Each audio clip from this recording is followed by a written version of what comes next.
Assalamualaikum warahmatullahi wabarakatuh.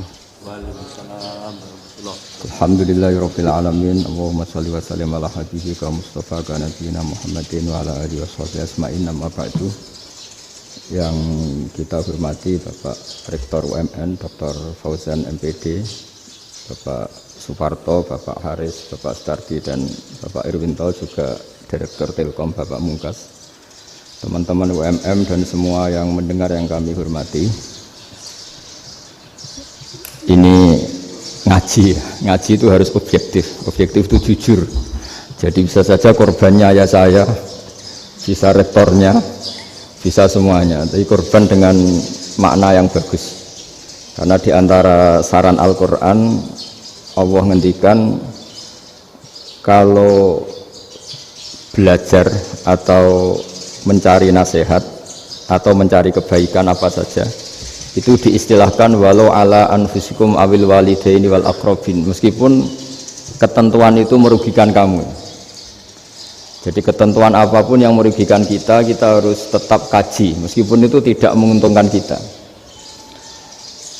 Karena banyak problem, mulai dulu sebenarnya problem itu orang yang wakam da'in yadda'i annahu da'a ilallah, tapi hakikatnya yad'u ila nafsi. Jadi banyak da'i yang mengklaim dirinya mengajak ke Allah dan Rasul, tapi sebetulnya hakikatnya mengajak ke kelompoknya sendiri. Saya ini termasuk kiai yang masih orisinil.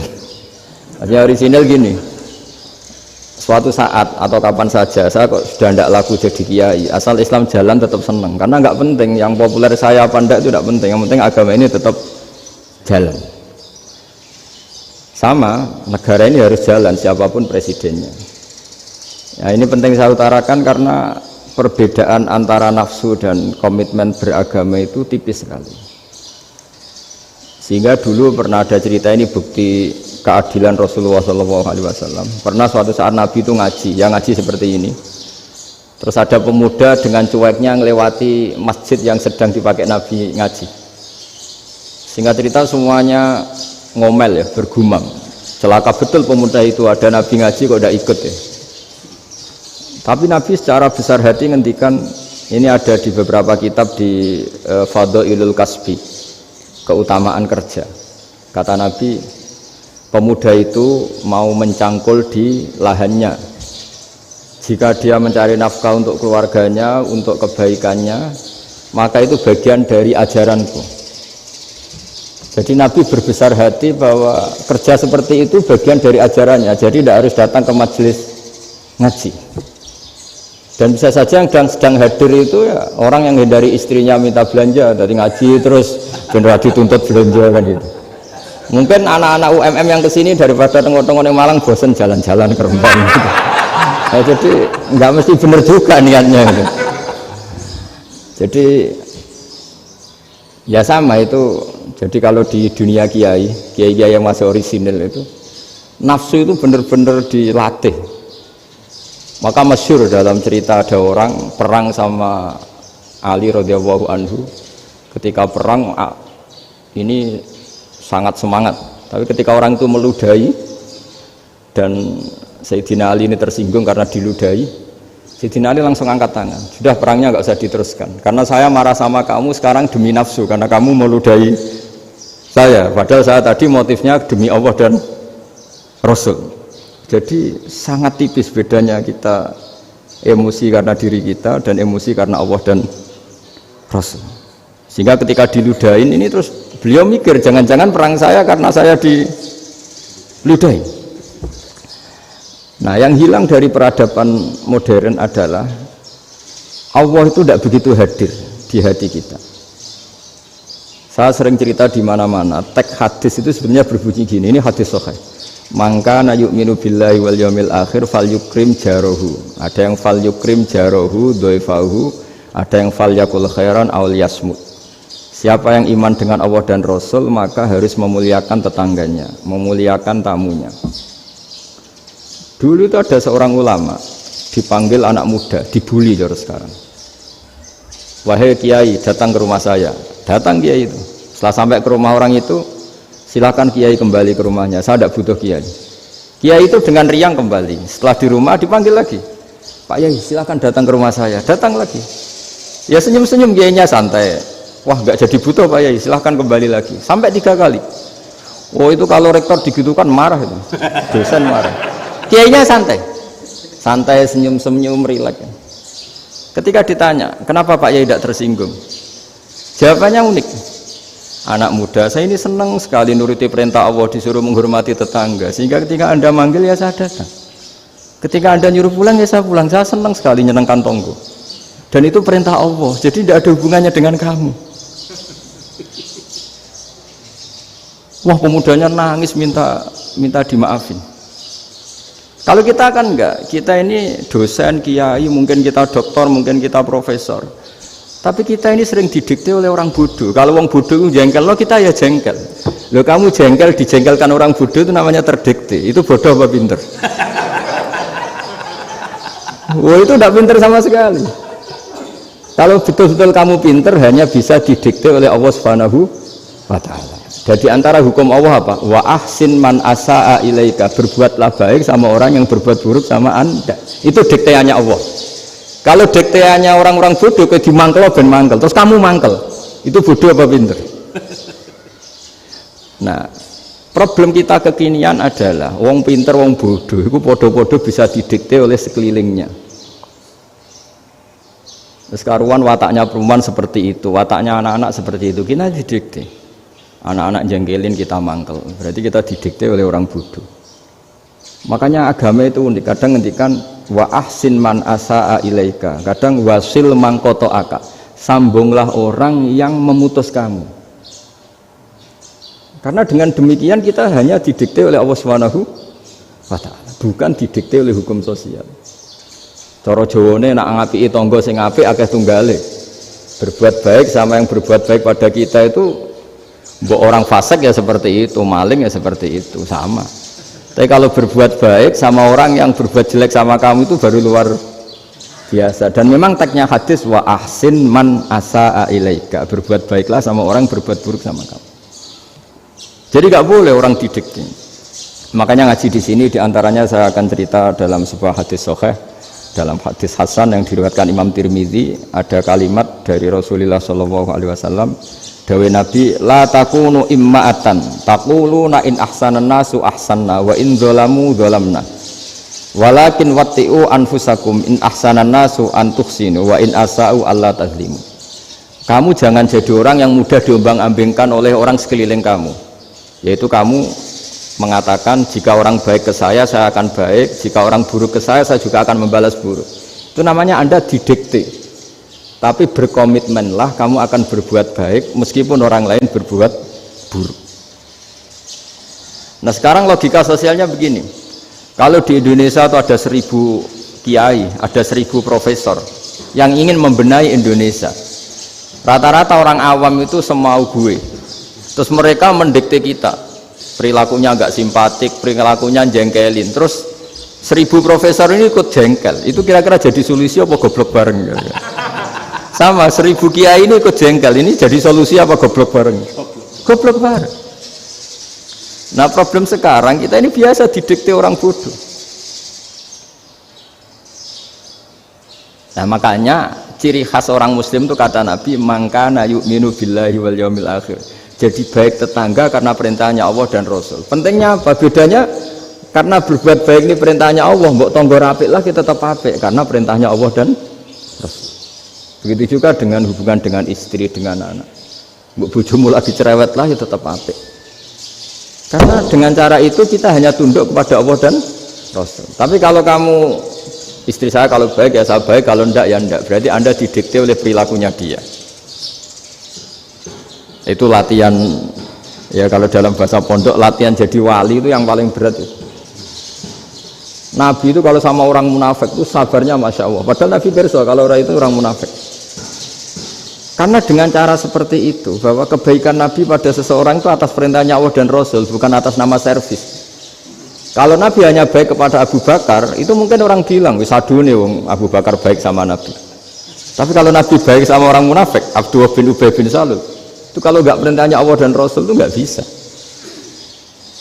Nah ini cobalah berlatih seperti itu sehingga kita tidak mudah didikte. Ya saya ulang lagi, nggak mudah apa? Didikte.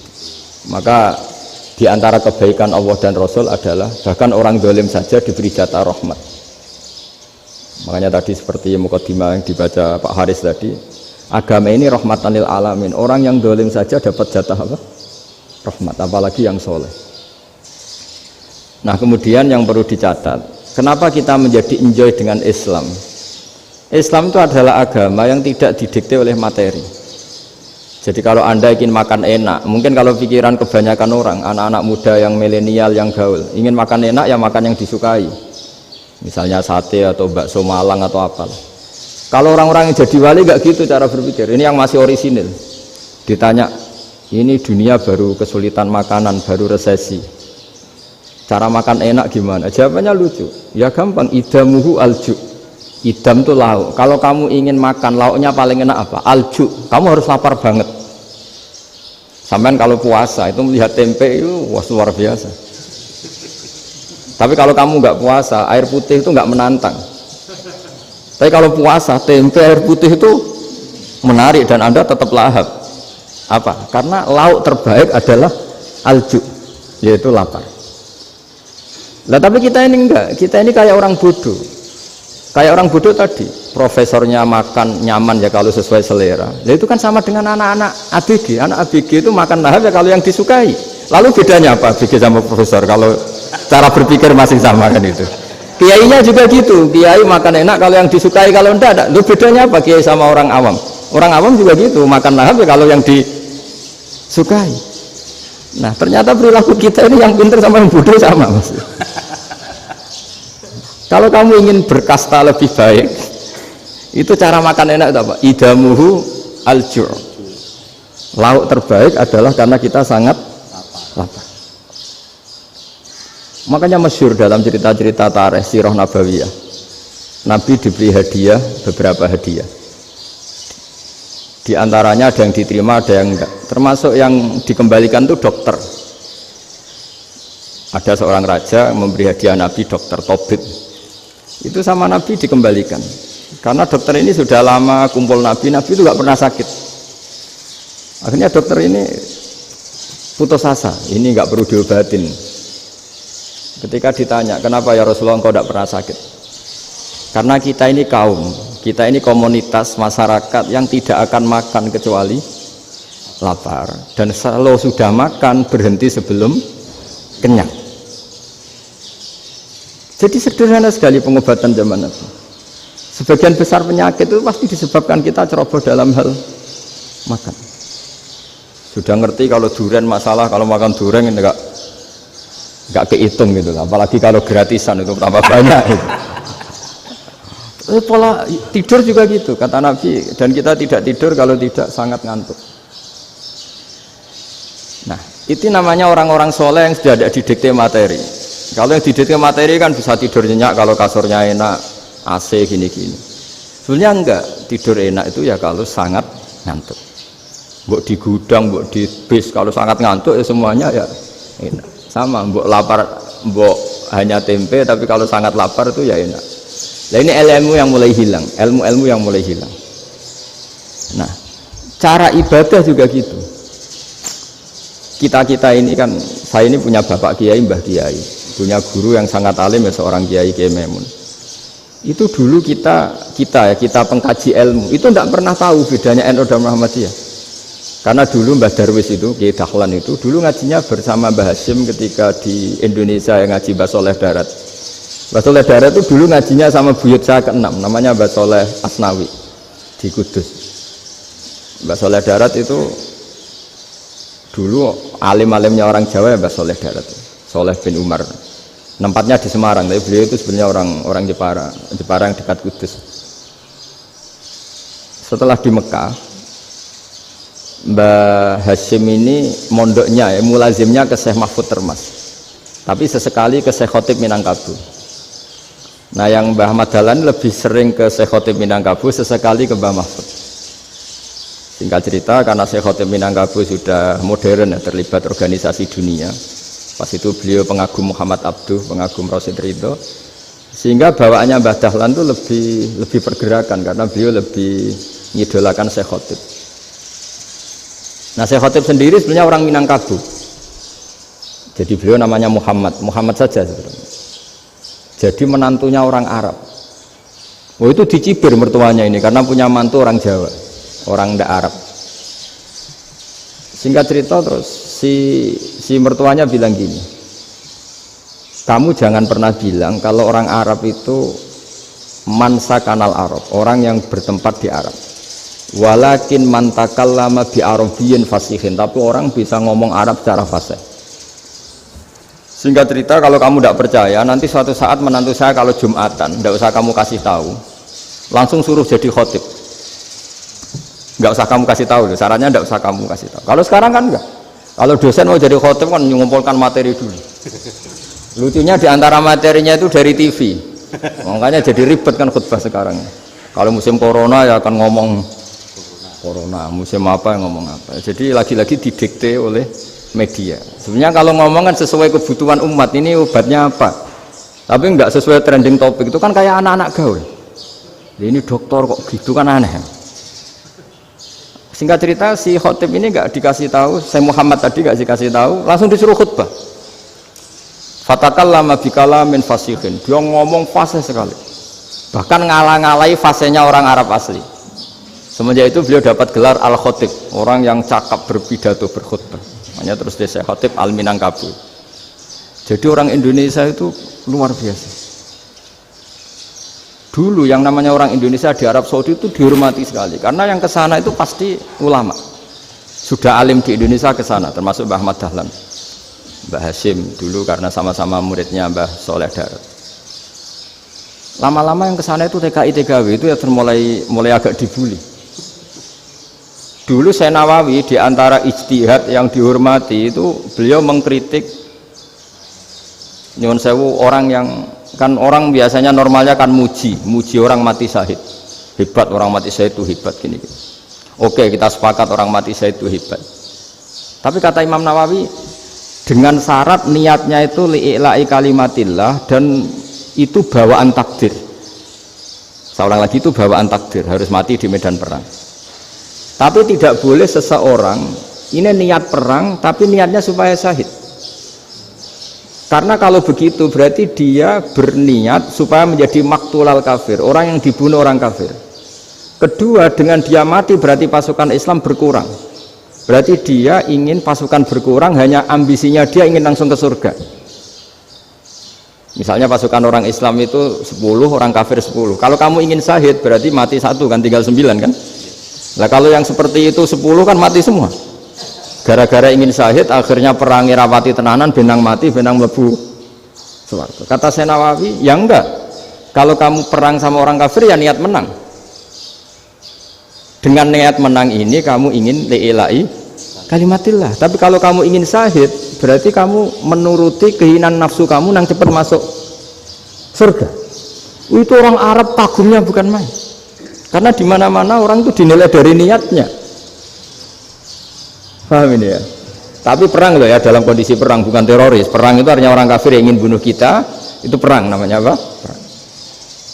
Dulu orang cerita syahid itu hanya pokoknya syahid itu hebat, pokoknya syahid itu hebat.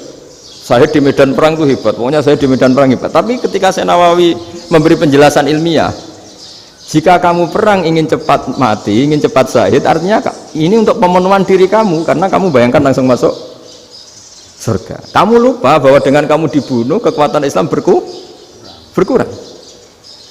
Akhirnya beliau memberi penjelasan, syahid itu bagus, itu sebagai takdir. Hanya takdir itu kita perang yang ingin menang, tapi takdirnya mati. Jangan dibalik, oleh perang rapati tenanan, benang mati, namun lebu. Itu yang pertama, termasuk ulama yang pertama memberi penjelasan itu Syekh Nawawi. Akhirnya melahirkan kekaguman yang luar biasa dengan tafsir Munirnya itu. Terus beliau itu orang yang rileks kalau menjelaskan ilmu. Ini ya juga guru-gurunya Mbah Hasyim, Mbah Guru sama Mbah Hasyim sama Mbah Ahmad Dahlan Syekh Nawawi. Jadi dulu yang alim di Arab itu ada Syekh Nawawi, ada Syekh Khotib Minangkabau, ada Syekh Bakir Jogja, ada Syekh Mahfud Termas. Itu Orang Indonesia banyak sekali yang alim. Bahkan diantaranya yang dikagumi Al-Azhar itu juga orang Indonesia, nama Syekh Abdul Manan, itu mbahnya Syekh Mahfud termasuk.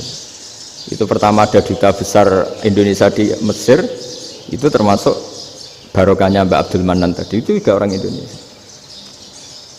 Jadi pemahaman ulama Indonesia itu khas, termasuk ketika memaknai apa? Syahid. Ketika memaknai apa? Syahid. Itu unik. Ketika Senawawi diuji dulu itu yang namanya ulama diuji dulu oleh 100 ulama. Jadi dulu ya ada kompetisi. Imam Bukhari diakui jadi ahli hadis itu diuji oleh mi'atu muhaddisin, 100 orang ahli hadis, sanad dibolak-balik, matanya dibolak-balik, tapi beliau tetap bisa mengembalikan proporsi sanad itu. Senawawi pernah diuji gini. Ayul afdol al ulama awe salatin. Keren mana ulama sama raja atau sama orang-orang kaya, sama penguasa? Ya keren ulama. Terus dibully sama orang. Tapi setahu saya banyak ulama yang antri di rumahnya raja, tapi saya tidak tahu melihat raja antri di rumahnya ulama. Kan kebanyakan kan mungkin ustadz atau kiai yang antri ngajukan proposal kan enggak. Ya, kalau raja kan enggak pati itu, malah enggak usah antri, kiainya sudah nyambut sebelum datang. Jawabannya lucu Senawawi itu, dan yang tanya itu langsung diem. Ya karena ulama itu tahu fungsinya uang, sehingga cara nyari sampai seperti itu. Sementara raja-raja itu tidak tahu fungsinya ilmu, makanya tidak pernah sowan ulama. Sehingga jadi ya dianggap enteng saja. Ulama kan tahu fungsinya uang, tahu untuk pondok, tahu masjid. Sementara raja tidak tahu fungsinya ilmu. Jadi itu khas Jawa ya. Khas Jawa, khas Indonesia. Apa-apa yang menurut orang banyak dengan tanda kutip itu buruk atau baik, itu orang Jawa menafsirkan tuh gampang saja. Sehingga semenjak itu Jawa itu dipandang betul. Saya punya kitab namanya Qadhayal Haji wal Umrah. Itu terbitan Hayatul Ulya Arab Saudi, milik Wahabi. Itu diantara fatwa yang dipakai untuk solusi muskilatul haji, problem-problem haji kekinian. Itu fatwanya syekh-syekh yang dari Indonesia, termasuk Syekh Khotib Minangkabau, Syekh Nawawi Banten, Syekh Bakir Nur Jogja.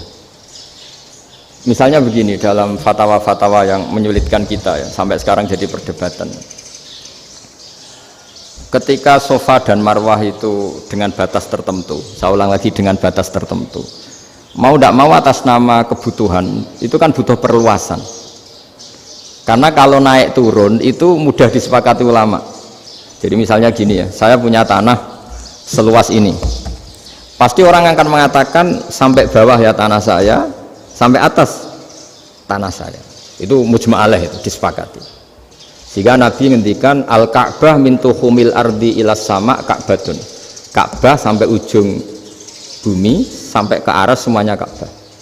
Sehingga tidak ada perdebatan ulama ketika Masjid Haram di tingkat, kemudian yang di atas sholat tetap dia menghadap Ka'bah, tidak harus diluk melihat di bawah, enggak, karena Ka'bah sampai langit. Sama tanah Anda kamu tingkat sampai 10, enggak ada tetangga protes karena bawah sampai atas tanah Anda. Tapi kalau diperluas, tanah Anda kamu luaskan setengah meter saja atau 3 cm saja, iso geger mbek tonggo. Karena di mana-mana batas itu ya tadi, kalau atas bawah miliknya, kalau samping enggak. Pertanyaannya, perluasan Mina itu ke samping, perluasannya Matof yang Mas'a itu juga ke samping. Geger kan ulama dunia. Bagaimana hukumnya Mina Jadid, Mina yang diperbarui atau Mina yang diperluas? Itu diantara rujukan baik yang membolehkan maupun yang menentang.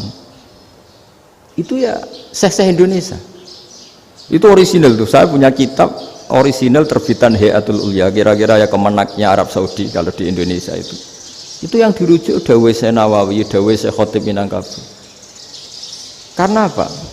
Ada logika khas Jawa. Misalnya begini. Meskipun saya tidak perlu fatwa Mina Jadid sah apa enggak, memang jadi perkhilafan ulama.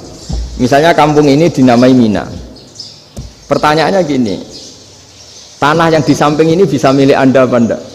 Ya bisa Gus kalau dibeli atau dihibahkan. Berarti tanah di samping Anda menjadi milik Anda karena ada proses pengambil alian lewat beli maupun hibah. Nah masalahnya ini negara itu berhak menganeksasi atau memasukkan ini sebagai mina.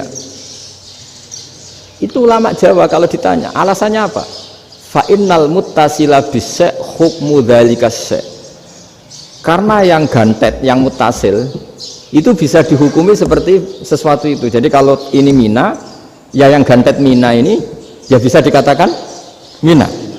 Beda dengan membuat mina Malang mina, wah itu tidak bisa, tidak mutasil kan? Itu enteng sekali ulama Jawa. Satu ya tentu karena kebutuhan, tapi asal masih al-muttasilu bihi, yang masih tanah yang masih mutasil dengan. Nah, ketika perluasan mas'ah antara sofa dan marwah kan misalnya ini batas luasnya sofa, ini batas luasnya marwah. Lalu atas nama kebutuhan, sofa marwah itu sampai sini. Sampai agak meluas ke sini. Itu geger Arab Saudi. Wah, ini gimana? Padahal tawaf itu harus antara gunung Sofa dan gunung Marwah, sa'i itu ya. Tapi kalau istilah Quran memang tawaf sama-sama. Makanya apa? Inna Sofa al Marwata min sya'airillah faman hajjal baita wa i'tamara fala junaha alaihi ayat tawafa. Nah, jadi kalau istilah sa'i di Quran itu masih tawaf. Karena harus ada, kalau bisa lah, bukan harus. Kalau bisa memang harus ada unsur muternya. Kita kalau sa'i kan dari sini Sofa sampai sini Marwah, terus kan agak muter ke sini. Nah, kan agak membentuk lingkar, makanya Quran tetap mengistilahkan apa? Tawaf. Jadi bukan sini ke sini terus sini ke sini kan enggak, tapi sini sampai sini terus muter kan, terus sini. Jadi antara setar dan selama ini prakteknya kan gitu ya. Sofa ngambil sini, terus ke sini, terus agak muter. Nah, karena ada unsur agak muter ini terus orang menyebut apa? Tawaf. Tapi itu bukan syarat sah, ini cerita ideal. Saya ulang lagi ya. Gunung Sofa itu puncaknya atau pucuknya kalau dalam bahasa Jawa itu ya hanya segini, ini sampai sini. Nah, kelompok Islam yang fikih keras nggak boleh diperluas karena Allah memilih tempat ini itu spesial, jadi nggak boleh ke yang lain. Tapi ketika kebutuhan mendesak, mau tidak mau harus diperluas. Itu jawabnya Kiai Jawa lucu. Gunung sing ketok iku sing dhuwure tok. Sikilane luwih hombo. Jadi karena kita kan gunung kan bentuknya gini. Nah, sofa yang kecil itu yang atasnya, tapi sikilannya sini kakinya lebih luas. Jadi boleh perluasan asal tidak melebihi kakinya. Ya dihitung ya lebih luas. Jadi Kiai Jawa itu kayak wong delok gunung Penanggungan, kayak gunung Arjuna. Di mana-mana puncak gunung itu lebih kecil timbang kakinya. Artinya diperluas ini bukan berarti tidak di sofa dan tidak di, itu khas Kiai Jawa. Jadi jangan kira orang Jawa itu tidak hebat sekali. Termasuk perkembangan hotel di Arab Saudi. Itu dulu sebelum ada hotel, buyut saya kelima atau keenam dulu haji, namanya Badur Rahman. Itu kalau mau ingin apa ya, menghindari terik matahari itu masuk gua. Itu masuk gua itu hanya separuh badan, kakinya di luar. Jadi jangan bayangkan kalau gua di Indonesia kayak gua Akbar di Tuban orang bisa masuk jalan-jalan, enggak. Gua di Arab itu kayak cepitan batu, tidak sampai masuk. Sehingga kepalanya dimasukkan, kakinya masih kena matahari, saking panasnya Arab Saudi. Sehingga dalam bayangan hijrah ketika Nabi bersembunyi di gua apa? Sur. Itu kata Abu Bakar, kalau orang kafir melihat kakinya pasti melihat kita karena nggak bisa masuk penuh. Jadi orang tuh mau dempes tok. Sehingga ya kira-kira luasnya gua paling segini. Makanya guyonannya kiai-kiai itu untung nggak kayak gua Indonesia. Kalau kayak gua Indonesia laba-labanya capek karena luas sekali. Jadi jangan bayangkan gua Arab tuh kayak gua Indonesia. Makanya bayangannya andai kan orang tuh melihat ke bawah pasti melihat kita karena orangnya nggak bisa masuk penuh. Nggak bisa masuk 100%. Ya kayak cepitan batu lah mirip. Itu kan mirip Gunung Uhud. Gunung Uhud kata Rasulullah, nanti kalau kamu perang itu di atas, menang atau kalah di atas. Musuh biar di bawah. Dengan di atas kamu bisa manah. Jangan bayangkan kayak Gunung Merapi, kayak Gunung Penanggungan. Lah kalau Gunung Penanggungan mana ke bawah yang leyang kan? Jadi gunung di Arab itu kayak bukit. Ya sampean pernah kan ke Uhud itu ya sama ini aja tinggi ini kan? Lah ini yang mulai ada mis. Makanya nerjemah itu susah di Indonesia. Karena jabal itu udah harus tinggi. Kalau tinggi nggak bisa mana dari atas ke bawah kan nggak ngefek kan? Sampean kalau ke Uhud gunungnya kan pendek sekali sehingga yang mana dari atas ke bawah ya kalau kena musuh ya celaka karena memang dekat. Ya kalau gunung Indonesia mana dari atas ke bawah yang keleyang nggak ngefek. Nah itu susahnya nerjemah bahasa Arab ke kita. Jadi apa ya? Transkrip itu nggak gampang karena ada pengertian yang beda. Kita kalau bilang gunung itu tinggi sekali. Sampai banyak mahasiswa tersesat ya saking tingginya. Kalau orang naik Uhud nggak akan tersesat, wong ketok dari bawah itu. Nah ini pentingnya ngaji ya. Jadi akhirnya ulama-ulama Indonesia itu dipakai rujukan. Jadi mulai Mbah Hasyim, Mbah Ahmad Dahlan sampai era buyut-buyut itu masih orang alim. Lama-lama yang di Indonesia ini orang-orang yang bodoh. Sehingga orang Jawa kalau ke sana dibully, ya Jawa tak kuluh kaya. Orang Jawa itu penggaweannya itu mangan ulo, makan ular.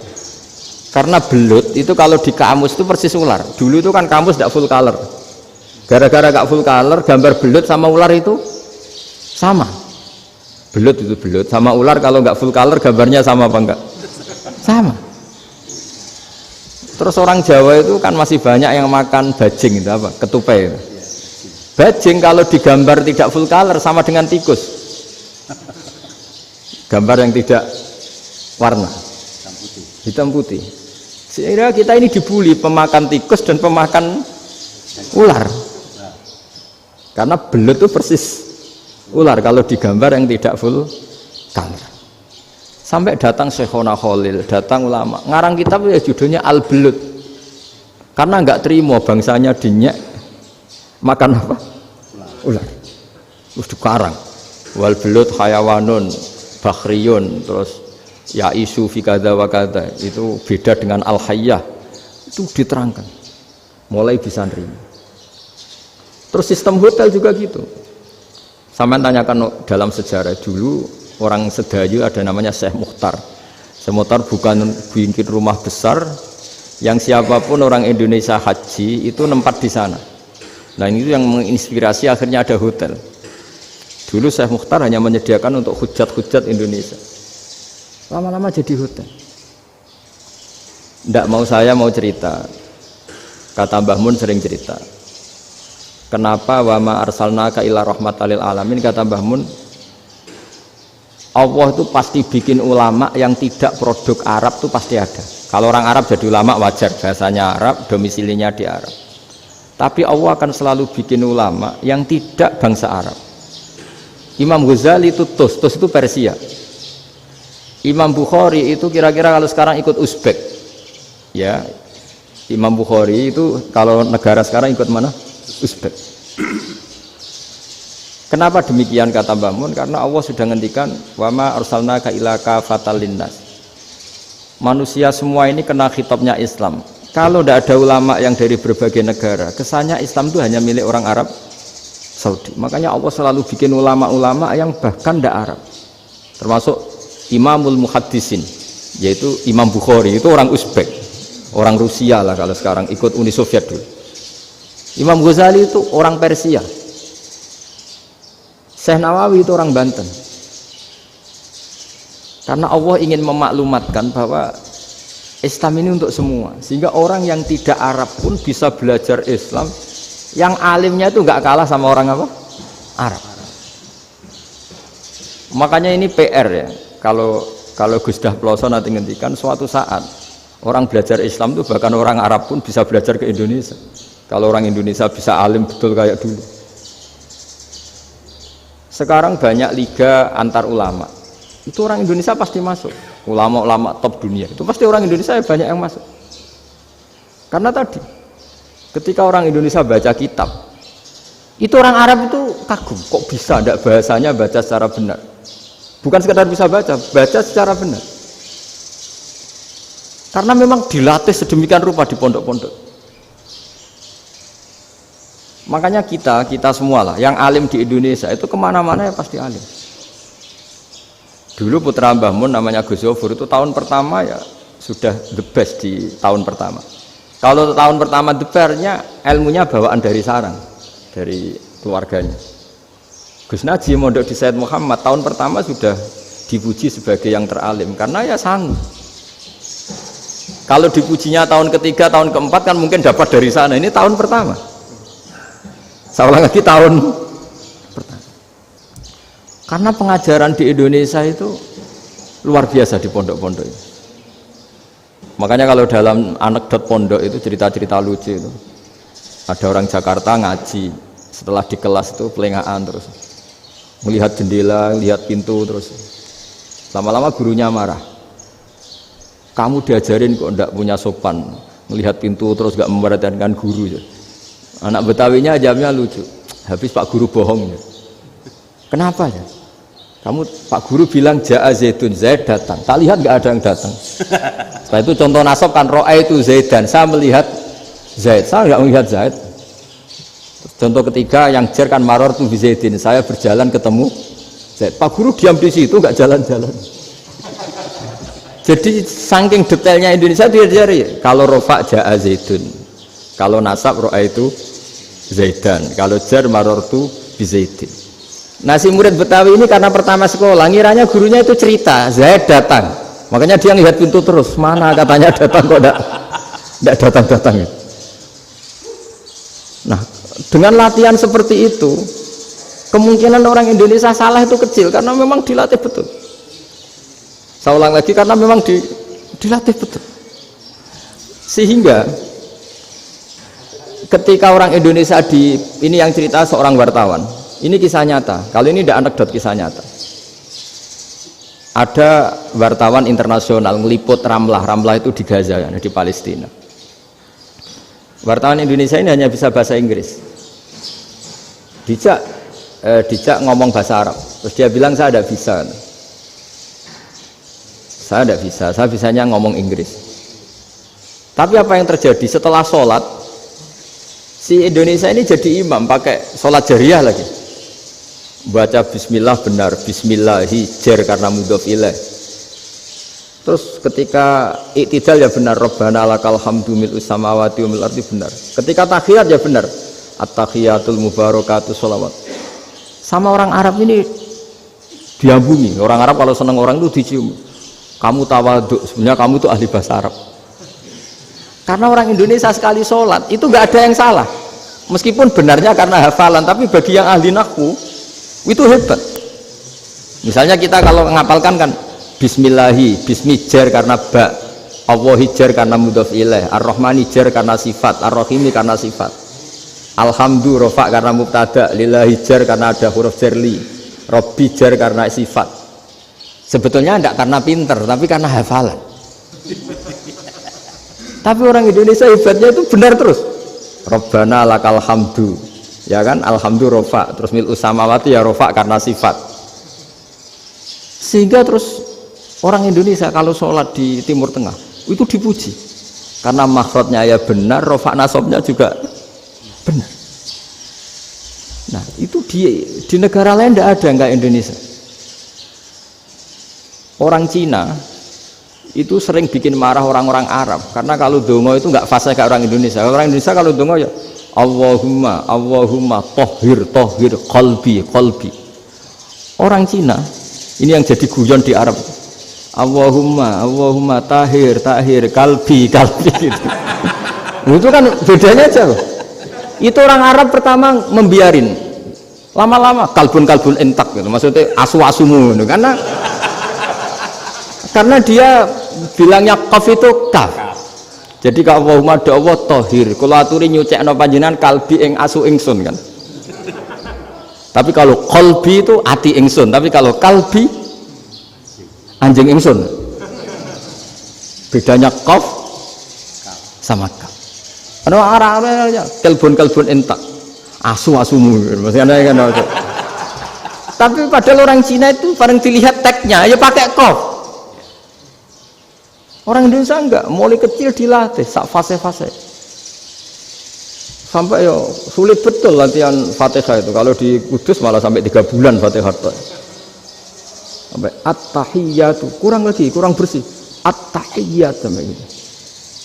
Sampai ada cerita itu orang dipanggil maftuhin itu enggak melengak, harus maftuhin. Baru melengak. Tapi barokahnya itu orang Indonesia kalau dongo memang benar-benar Allahumma tahhir qalbi. Ya Allah sucikan hati kami, bukan tahhir kalbi. Karena sekali jadi kaf itu maknanya anjing saya. Ya Allah sucikan anjing. Jadi ini orang Indonesia. Jadi kata Mbah Mun, dawe Mbah Mun, illaka fatal linnas, bahwa agama ini milik semuanya. Itu diantara bukti Allah menghendaki atau mendesain Islam seperti ini, orang yang belajar di Indonesia itu pengetahuannya Islam, pengetahuannya tentang Islam itu tidak kalah sama yang belajar di Al-Azhar, sama yang belajar di Arab Saudi. Makanya ini PR-nya UMM, PR-nya IAIN, PR-nya UIN. Bisa enggak sealim mereka dalam bahasa Arab? Nah, bahasa Arabnya man anta, ana zaidun.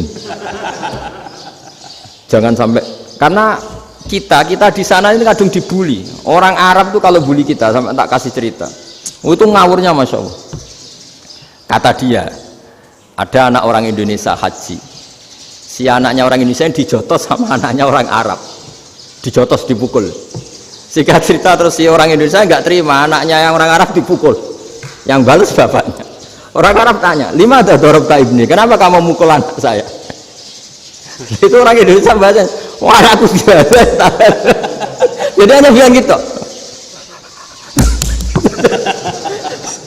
Artinya anak saya dihada maka tak ada. Arabnya gitu. Anak saya dipukul maka saya balas mukul. Itu orang Arab mantuk-mantuk, oh gitu. Paham? Suatu saat ada orang Indonesia itu sama orang Arab itu dilus-lus itu ya digini-giniin. Karena dia latihan bahasa Indonesia, latihan bahasa Arabnya itu masih mufrodat. Jadi kalau mengartikan yadun itu tangan, saro itu jalan. Jadi kalau jalan ya saro-saro. Roksun itu kepala, ana itu ingsun. Jadi karena dia nggak ngerti penggunaannya, itu bahasa Arabnya itu yadun anta. Jadi bukan yaduka tapi yadun anta. Berarti tangan kamu. Saro-saro itu jalan-jalan. Ala roksi anak yang atas sirah ingsun. Jadi mestinya yang benar kan yaduka saro ala roksi atau gitu. Tapi enggak dipotong-potong. Yadun tangan kan, anta kamu. Berarti tangan kamu. Saro-saro jalan-jalan. Roksun itu sirah, anak ingsun. Jadi di atas kepala saya. Orang Arab tertawa-tawa. Tapi paham? Maksudnya seperti itu. Jadi kita ini dibully di Arab itu Masya Allah. Jadi akhirnya lahirlah ulama-ulama tadi yang saya sebut tadi. Bahkan pernah lama sekali ulama Indonesia itu jadi master di Arab Saudi. Yaitu Senawi Banten. Itu kalau orang sana bilang itu Sayyidu Ulama Il-Hijaz. Top-topnya ulama Mekah Madinah. Padahal beliau orang Indonesia. Dan dimakamkan di Ma'la itu dekat makamnya Sayyidah Khadijah. Karena sangat dihormati. Nah, di antara sebab dihormati adalah ketika orang memahami syahid, maknanya pokoknya maktulal kafir. Syahid itu adalah orang yang kalau perang itu mati di medan perang. Itu Imam Nawawi merinci secara detail. Kalau dia perang supaya tujuannya mati syahid cepat ke surga, berarti dia nuruti hadzun nafsi, ingin cepat ke surga.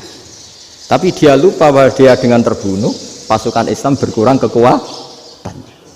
Maka syarat perang yang benar adalah ya ingin menang. Di mana-mana perang ya lillahi kalimatillah, supaya kalimat Allah itu menang, jangan ingin kalah.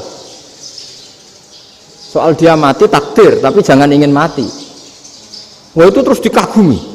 Ternyata memang oh iya ya, kalau pasukan Islam 10 kafir 10 kita ingin syahid, berarti ya kalau orang ingin syahid kan terus mungkin perangnya ada hati-hati, main ngawur saja terus kalah mati. Sudah kalon satu kan, terkurangi satu kan. Nah kalau semuanya 10 punya niat gitu, nah itu Syekh Nawawi. Syekh Nawawi itu orang yang begitu gampang nerangkan Quran. Bahkan ketika orang Arab kesulitan ngartikan famasaluhu kamasalil kalbi intahmil alaihi yalhas atau tatrubuna yalhas. Orang Tomak itu ibarat kayak anjing. Anjing itu kamu kasih makan ya tetap melet, menjulur-julurkan lidahnya, kamu ndak ya ndak. Imam Nawawi ditanya, "Ma wajusibbi?" Lalu wajah tasbihnya di mana?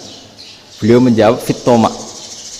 Jadi anjing punya dua sifat yang berlawanan. Di bab ilmu dipuji, nggak ada hewan yang mudah menerima ilmu kayak apa? Anjing.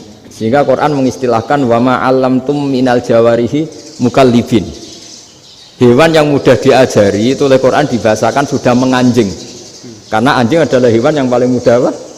Diajarin. Itu diakui oleh Quran wa ma 'allamtum minal jawarihi mukallibin. Tapi dia punya sifat yang sangat buruk sekali, yaitu nggak pernah puas.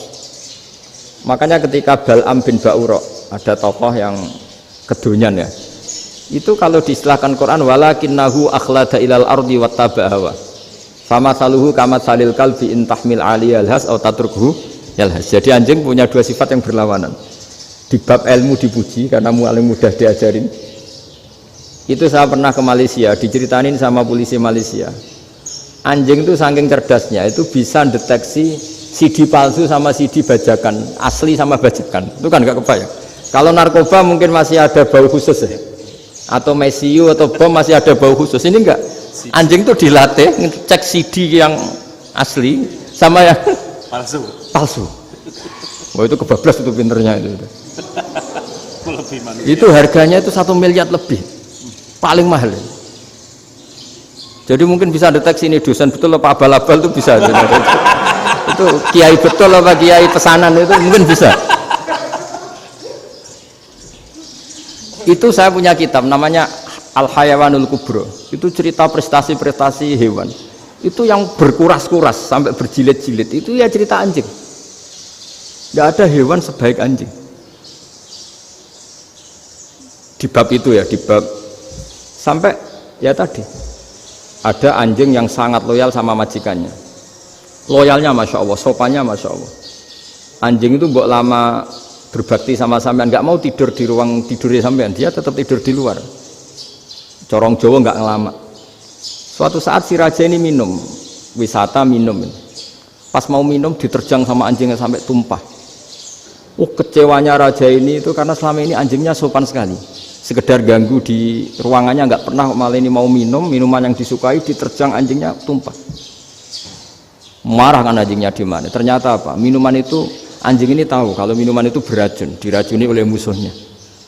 Itu saking hebatnya anjing sampai ketika ngawal rajanya itu tidak sekedar ada penjahat atau maling, bahkan trik-trik kayak minumannya diracun oleh orang lain itu anjingnya tahu. Sehingga pas mau diminum diterjang sampai terus supaya nggak keminum. Makanya Quran istilahkan anjing itu apa? Wa ma 'allamtum minal jawarihi mukallibin. Hewan piaraan yang kamu ajarin nanti sampai sepinter anjing. Makanya Ashabul Kahfi itu ketika ngajak anjing tadi, beliau tidur, anjing itu tidurnya bil wasit. Wakal buhum basitun dzira'aihi bil wasit. Jadi dia tidur dalam posisi siaga. Loh coba anjing itu nggak pernah sekolah, karena dia posisi menjaga tidurnya itu kayak siaga gini, bukan ngorok semadep ke atas terlentang itu enggak.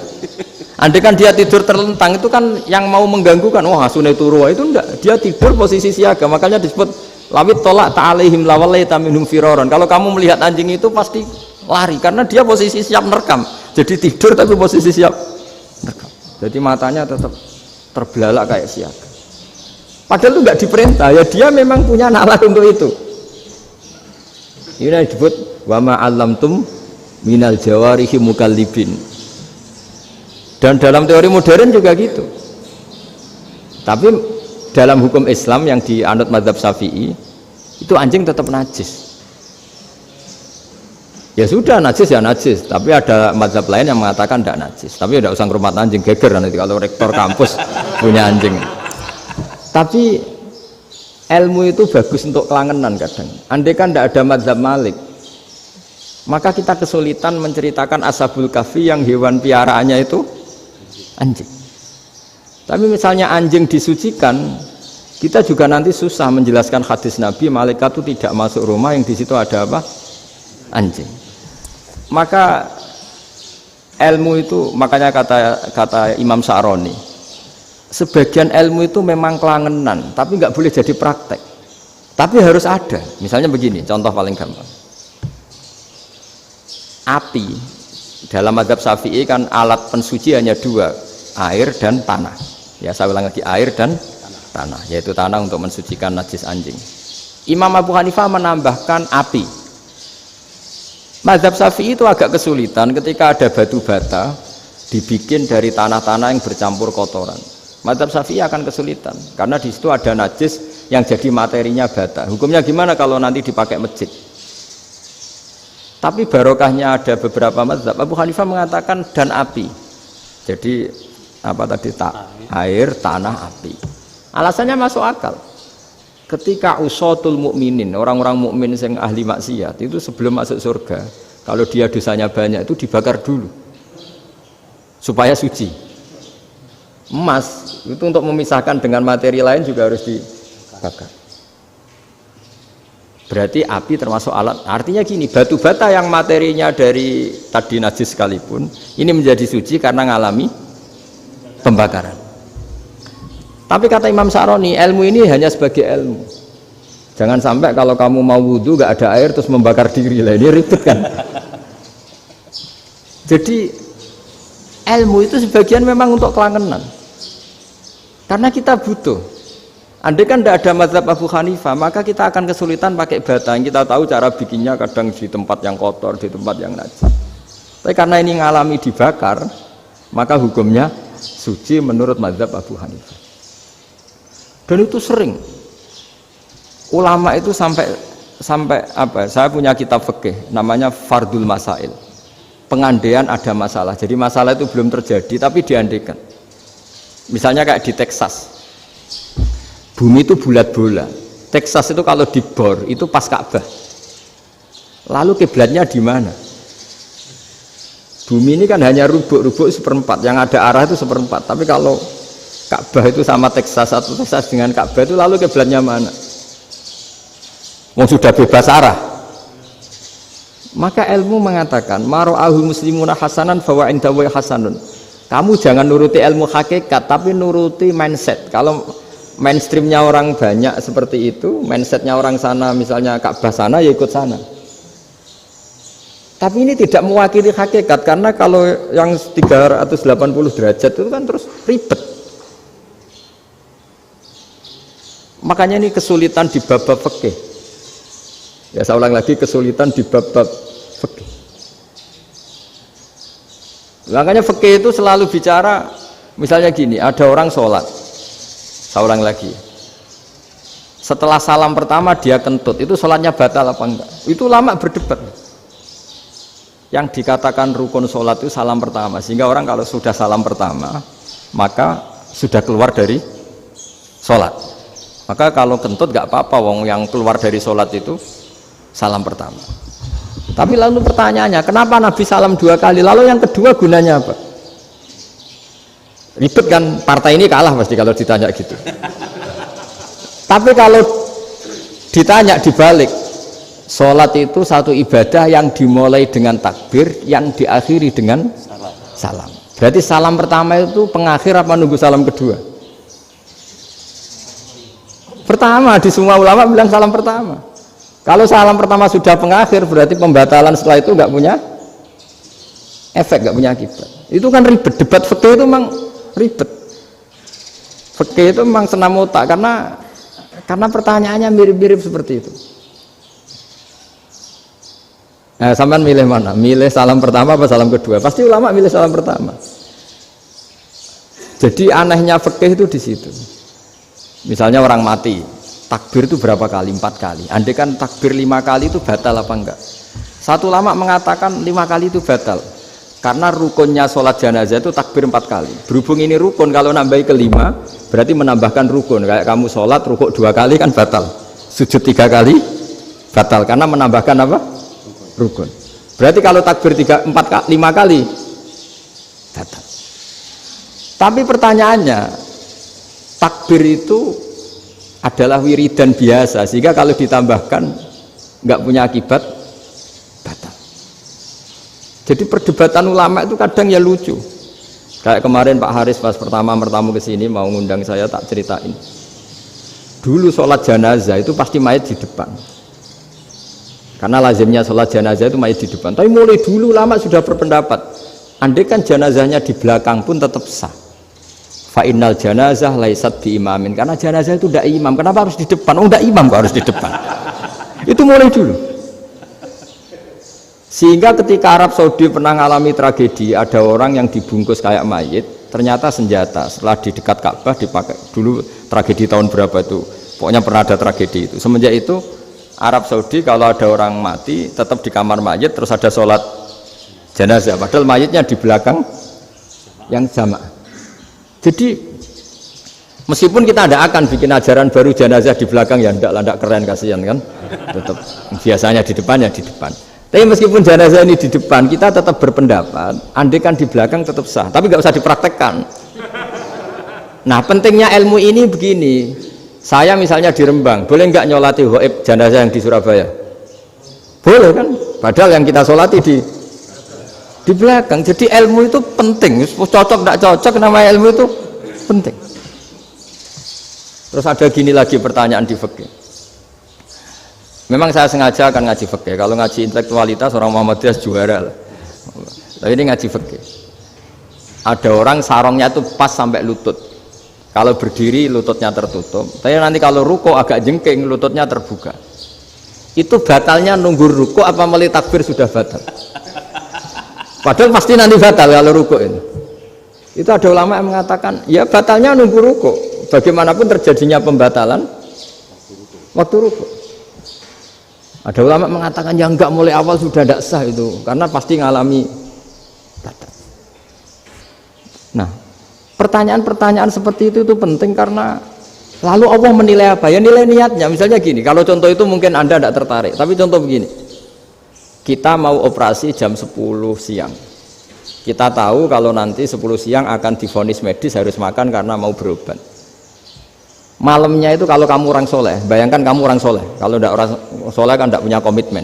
Kamu milih niat puasa, apa enggak jam 10 mesti mokak menisan raposo. Kamu orang soleh. Kalau kamu orang soleh pasti milih puasa karena ini Ramadan. Meskipun nanti jam 10 pasti disuruh batal sama dokter.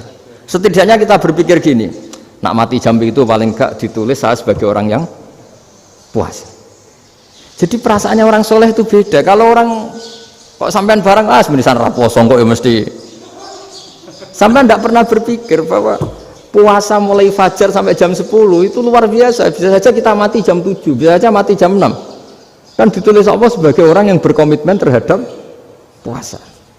Terus ada kemungkinan kecil, adalah jam 10 itu dokternya sakit atau nggak jadi ke sana. Berarti kamu kan nggak jadi buka. Kan ya mungkin juga. Sama yang tadi, delalah sebelum ruko ono wong sing nyarongi sampean, sehingga sholatnya normal. Kamu tidak menemukan pakaian yang pas, jebule pas setelah ruko, mau ruko, ono wong wah sholatnya kira bener disarongi. Itu agama. Jadi agama itu dimulai dari mana coba? Dimulai dari niat, dari komitmen. Nah sekarang kelirunya kenapa ada garis keras? Agama itu dimulai dari keinginan ideal. Itu yang mulai itu ada orang-orang garis keras. Agama ini enggak, agama ini dimulai dari niat. Sampai ada kaidah agama la yudraku kullu la yudraku kullu. Kalau tidak bisa ideal jangan ditinggalkan sama sekali. Tapi orang enggak, sekarang bayangkan Islam itu ideal. Pemimpinnya ya soleh, masyarakatnya soleh, enggak ada maksiat, enggak ada apa. Dan apa ilmu? Kalau secara ilmu mulai dulu ya ada orang dolim, ada orang soleh. Nabi kurang baiknya. Di angkatan itu ya ada orang munafik. Sehingga ulama itu sudah berpendapat ideal itu piye? Zaman Nabi saja ada orang apa? Munafik. Itu ilmu. Kalau nuruti kelangenan inginnya dunia ya steril, gak ada maksiat, gak ada. Dan agama itu diciptakan Allah itu memang unik. Calon Nabi misalnya, Nabi Musa itu sing rumat Fir'aun. Ketika Nabi Muhammad lahir sing ribet manitia ini Abu Lahab. Orang dosen UMM. Coba. Karena Allah ingin memaklumatkan ke kita bahwa agama ini akan hidup di kondisi apapun. Asiyah, istrinya Fir'aun itu termasuk mukminah yang dipuji Quran, padahal dia bukan istrinya pengurus NU atau pengurus Muhammadiyah, istrinya Fir'aun. Tapi itu pelajaran bagi kita bahwa orang-orang baik itu tidak harus di lingkungan yang baik. Masjid paling makmur itu kadang di dunia mungkin, ya jangan bakas Mekah Medina itu karuan. Mungkin di antara masjid yang makmur justru yang di Kanada, di Amerika mungkin. Karena merasa minoritas itu perpustakaannya ada, kajiannya ada. Tapi banyak masjid di daerah pesantren yang malah sepi.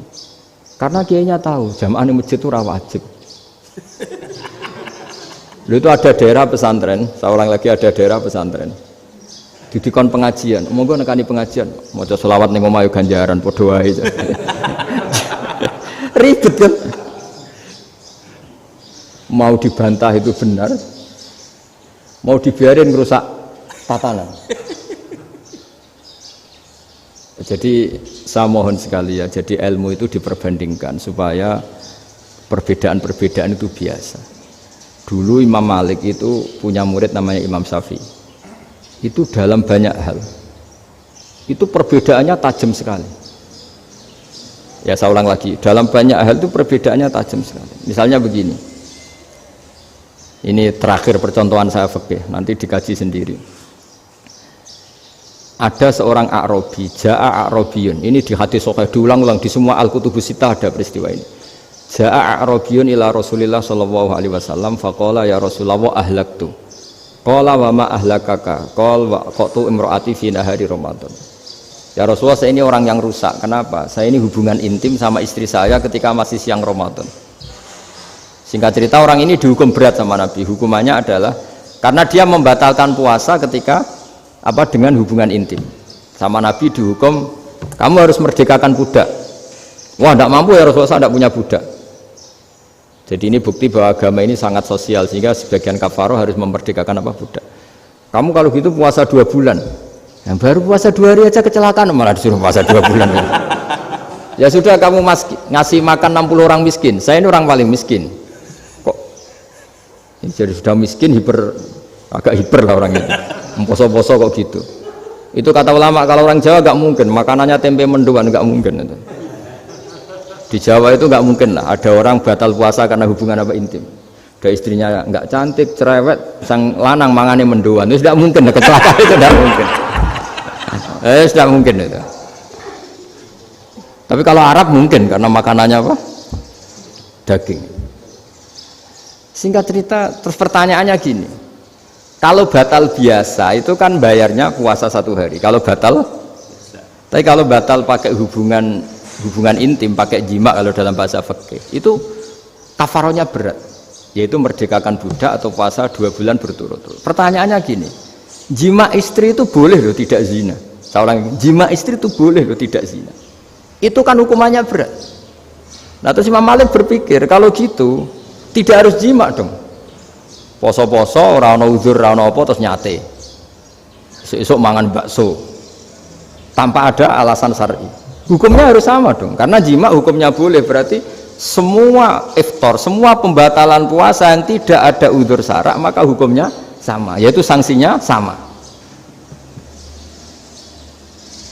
Masuk akal enggak? Masuk akal dalam mazhab Imam Malik. Dalam mazhab Syafi'i enggak. Mulai dulu jima itu beda. Kayak mertamu nih gone wong, mangan itu oleh, tapi nak gue bojomu gue jima nih harus nemen ngawure lah. Tetap beda dari Imam Syafi'i itu, pokoknya beda, jima sama makan itu beda. Lah ya terus setelah itu terus ada pertanyaan, bagaimana kalau makan dulu baru jima? Ribet kan? Makanya itu sampai dibabkan Kitabul Khilafil Fiqhi, bab merekayasa fikih. Makanya itu perdebatannya orang Hanafi sama Imam Syafi'i juga sama.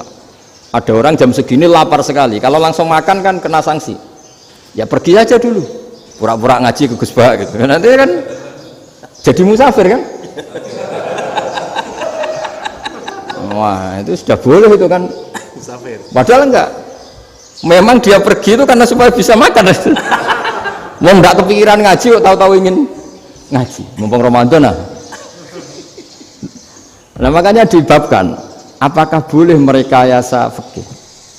Tapi fikih bisa apa coba? Dengan status kamu musafir, ya memang boleh iftar, boleh berbuka. Lah itu terjadi terus perdebatan ulama menyangkut fikih. Karena memang masalah furu'iyah. Sehingga termasuk perdebatan kita dalam perilaku, misalnya adat orang NU kalau habis salam itu menghadap ke kiblat karena arah terbaik itu kiblat. Tapi sebagian orang Muhammadiyah atau mungkin semuanya menghadap ke makmum. Itu memang teks hadisnya itu kita yang meneliti hadis itu semua syarah itu berdebat. Nabi memuji kiblat itu arah terbaik, oke. Tapi di bab itu Nabi itu aqbala alaina, menghadap ke kita.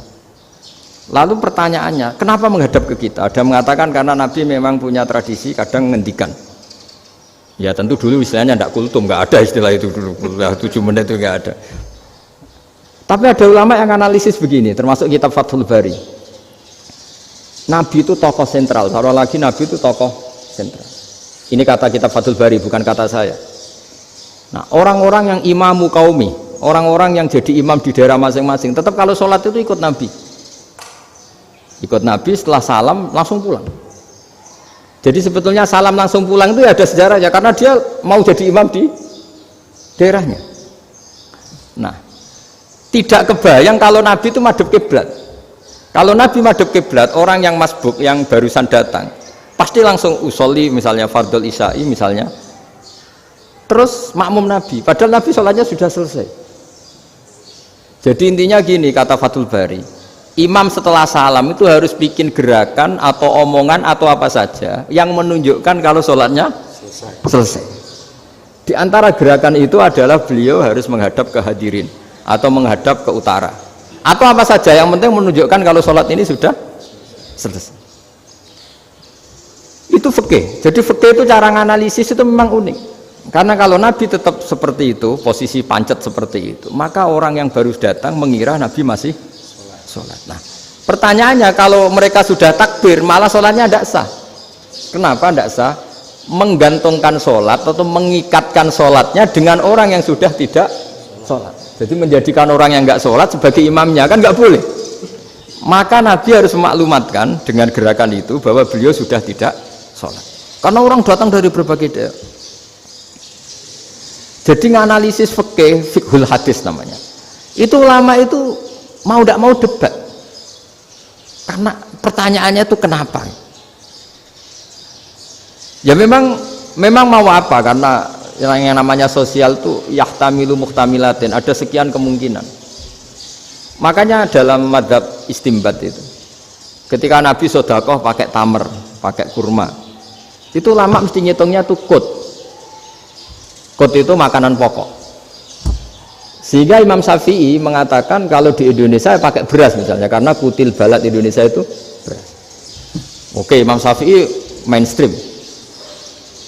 Tapi ketika era Yusuf Qaradawi di Al-Azhar di Mesir sana, ulama-ulama mulai usil. Sama sih ingat Mbah Mun sering gejlokan, lah iya petani gabah, petani padi wis melarat wajib zakat. Petani cengkeh, kakao, suga-suga wajib zakat hanya karena yang ditanam tidak makanan pokok. Jadi mulai ada ulama mulai gerah lah, kalau bahasa politiknya mulai gerah. Yang petani miskin gara-gara yang ditanam padi wajib zakat. Yang orang-orang di sana misalnya di Sulawesi karena tanamannya kakao atau cengkeh tidak wajib zakat karena bentuknya tidak makanan pokok. Geger kan di Al-Azhar geger. Akhirnya hampir semua ulama berpendapat ya sudah sekarang ketika Nabi menzakati kut makanan pokok itu jangan dihitung sebagai makanan pokok. Wa mimma akhrajna lakum minal ard. Apa saja, ma itu apa saja. Makanya kata Yusuf Qaradawi, ma itu apa saja. Makanya semua tanaman yang menghasilkan uang itu wajib zakat. Nah, masalahnya kitab-kitab Syafi'iyah itu sudah mamlu'ah, sudah penuh dengan penjelasan misalnya fala zakata fil khadrawat, maka enggak perlu zakat untuk kayak kangkung, semangka dan sebagainya. Nah, lalu kiai-kiai angkatan modern kayak Mbah Mun itu sering dapat masukan, saya pernah dengar sendiri. Yai, saya ini punya sawah 1 hektar, tak tanamin padi, itu nggak pernah kaya saya. Sekarang tak tanamin kangkung malah saya kaya, karena tiap 3 hari panen tak kirim ke Jakarta. Itu orang Indramayu yang tanya. Jadi gak tanam padi gak pernah kaya, tanam kangkung kaya. Nah, karena dia orang soleh, kalau zakat boten. Mau diwajibkan zakat tidak makanan pokok, mau tidak wajib dia kaya. Semenjak itu perubahan di Indonesia ikut. Akhirnya ada zakat, pokoknya asal tanaman yang 1 nisab ya wajib zakat. Masih ada debat lagi. Ketika nanam ingin dipanen, itu dia petani apa pedagang? Karena nanti perdebatannya ikutnya zakat zuruk, zakat tanaman apa zakat pedagang. Kalau sampean nggak pernah debat berarti sebenarnya Anda tidak dosen Islam ini. Dosen tidak pernah diskusi fikih apa Islam. Karena saya berkali-kali punya tamu itu begini, Gus saya ini pedagang melon,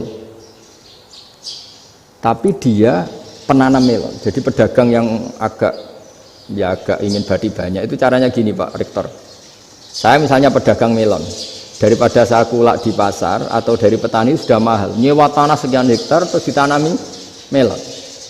Setelah berhasil, ini dia zakatnya tanaman apa zakat pedagang? Karena dia nanam itu mentalnya sudah pedagang.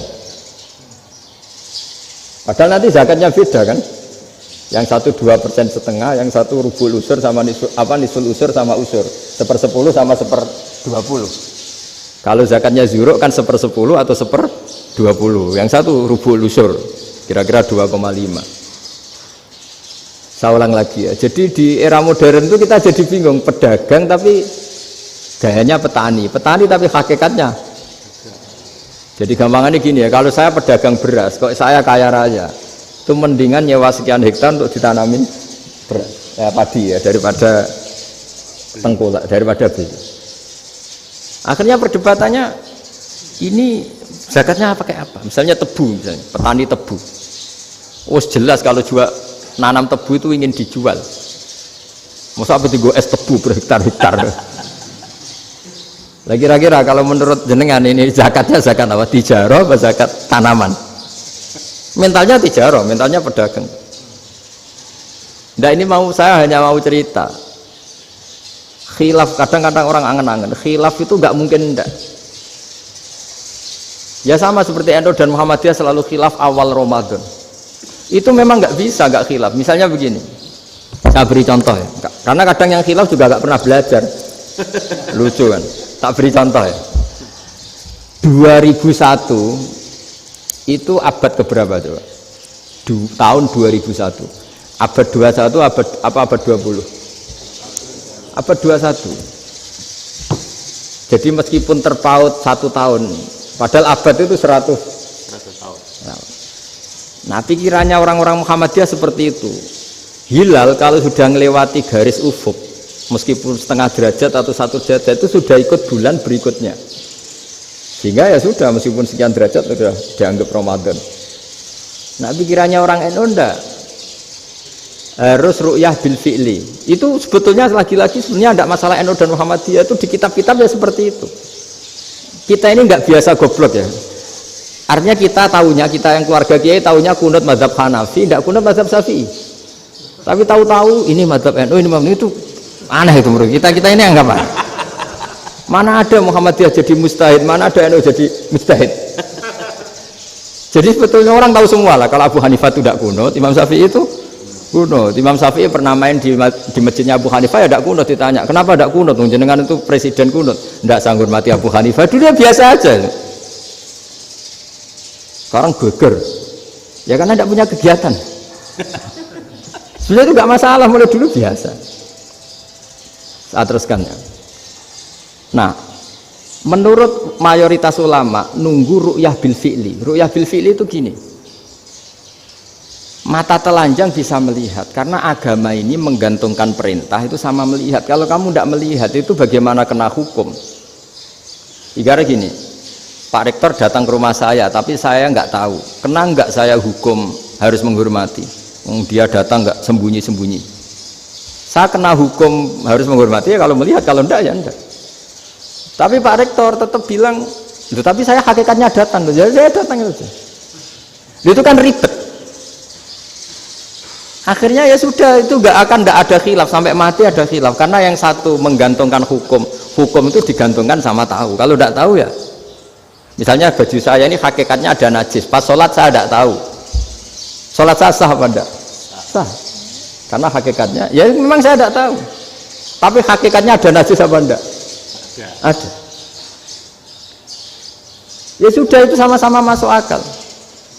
Ada lagi khilaf yang senam otak.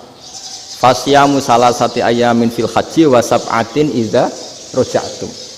Singkat cerita ada satu pelanggaran haji yang kata Allah kafarohnya itu puasa 3 hari sama 7 ketika kamu pulang, idza raja'tum, ketika kamu pulang.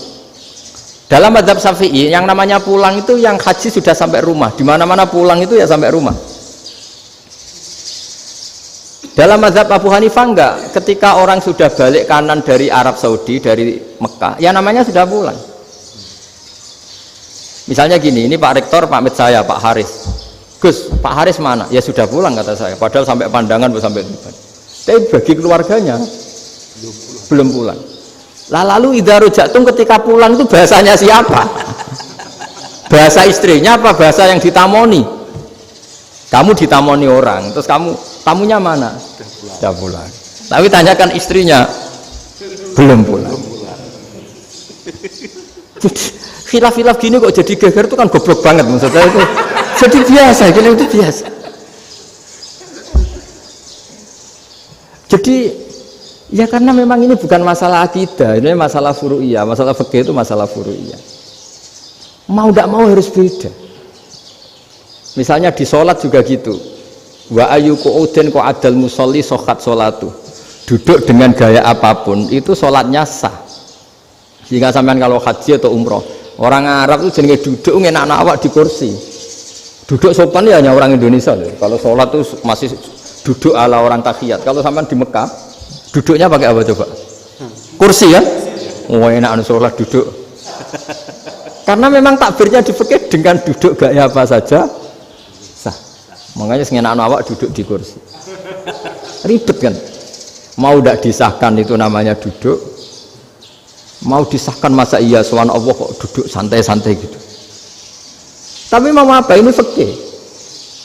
Ya sekarang lagi ini fikih. Fikih itu ya sudah ini fikih. Makanya kalau ulama berdebat misalnya Abu Hanifah berpendapat sholat itu wajib baca Fatihah apa asal Quran. Dalam mainstreamnya ya Fatihah karena la sholata liman lam yaqra bi Fatihatil kitab. Tapi cara Abu Hanifah enggak. Faqra'u ma tayassara minal Qur'an, bacalah apa saja yang mudah bagi kamu, asal itu Quran. Sementing gak gending Jawa, gak nyanyi lah gitu. Ya sudah, mau apa coba? Jadi ya susah memang kalau fikih itu ya sudah seperti itu. Ada lagi yang masih ekstrim misalnya. Yang namanya menyembelih hewan itu gimana coba? Dari hidup ke mati, apa pasti mati disembelih? Cara mazhab Imam Syafi'i yang namanya menyembelih itu penyembelian harus menjadi sebab kematian. Itu yang sah. Sekarang lagi penyembelian menjadi sebab kematian yang syar'i. Sehingga beliau mensyaratkan hewan yang disembelih ini masih punya hayatun mustaqirrah, punya kehidupan yang normal. Sehingga kalau nggak disembelih ya hidup. Sehingga kalau ada hewan ketabrak truk kejet-kejet mesti mati ini buat sembelih. Itu nggak sah karena nggak usah disembelih ya wes mati kan. Karena ini hanya nunggu koordinasi Israel kan, dia kejet-kejet itu kan prosedur itu. Tapi tidak disembelih pun mati. Tapi cara mazhab Malik enggak. Pokoknya anggere jek duwe nyawa jenenge kewan urip. Dengan kamu sembelih berarti matine mergo mbok sembelih. Meskipun nanti ya enggak usah disembelih ya mati. Coba hitung secara ilmu matematika. Kalau enggak disembelih hidupnya 5 menit. Gara-gara kamu sembelih hidupnya langsung mati. Terus dia matinya, cara di persidangan matinya disebabkan apa? Disebabkan disembelih apa kecelakaan? Loh, debat kok kamu. Sama-sama UMM aja debat.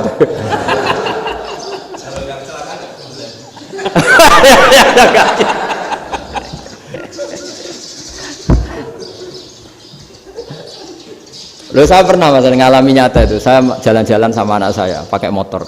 Sampai di jalan raya gitu ada ayam jago ketabrak mobil, kejet-kejet. Orangnya tanya, Gus ini halal tau ora? Wis kanggo kon halal. Suatu saat dia nggak terima kan, tanya, kenapa Gus?